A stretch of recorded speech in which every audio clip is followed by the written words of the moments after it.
નમસ્કાર, ડીટીવી ન્યૂઝમાં આપ સૌનું સ્વાગત છે. ગુજરાતમાં નકલી અધિકારીઓનો રાફડો ફાટ્યો.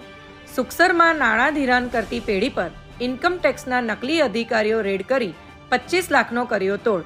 વેપારીને શંકા જતા પોલીસને જાણ કરતા ભાંડો ફૂટ્યો. 2 આરોપીઓ ઝડપાયા, 4 ફરાર. દાહોદ જિલ્લાના ફતેપુરા તાલુકાના સુખસર ગામે નાણાં ધીરધારનો ધંધો કરનાર વેપારીની પેઢી પર ગઈકાલે 6 જેટલા નકલી ઇન્કમટેક્સ અધિકારીઓએ કરી રેડ.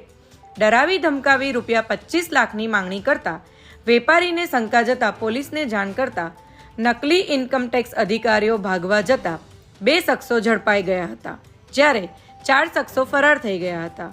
ગુજરાતમાં નકલી અધિકારીઓ ઝડપાવવાનો સિલસિલો યથાવત જોવા મળી રહ્યો છે, ત્યારે નકલી અધિકારી ઝડપાવવાની વધુ એક ઘટના દાહોદ જિલ્લામાં સામે આવી છે.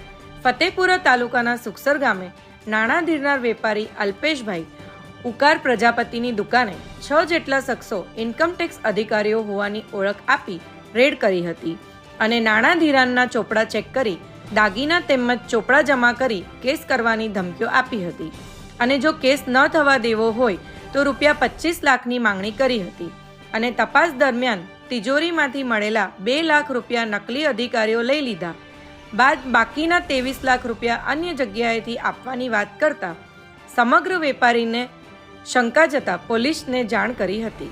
પોલીસને જાણ કરતા નકલી ઇન્કમટેક્સ અધિકારીઓ ભાગવા જતા એક શખ્સને વેપારીએ ઝડપી લીધો હતો, જ્યારે અન્ય શખ્સને પણ પીછો કરી ઝાલોદ ખાતેથી ઝડપી પાડી પોલીસને હવાલે કર્યા હતા.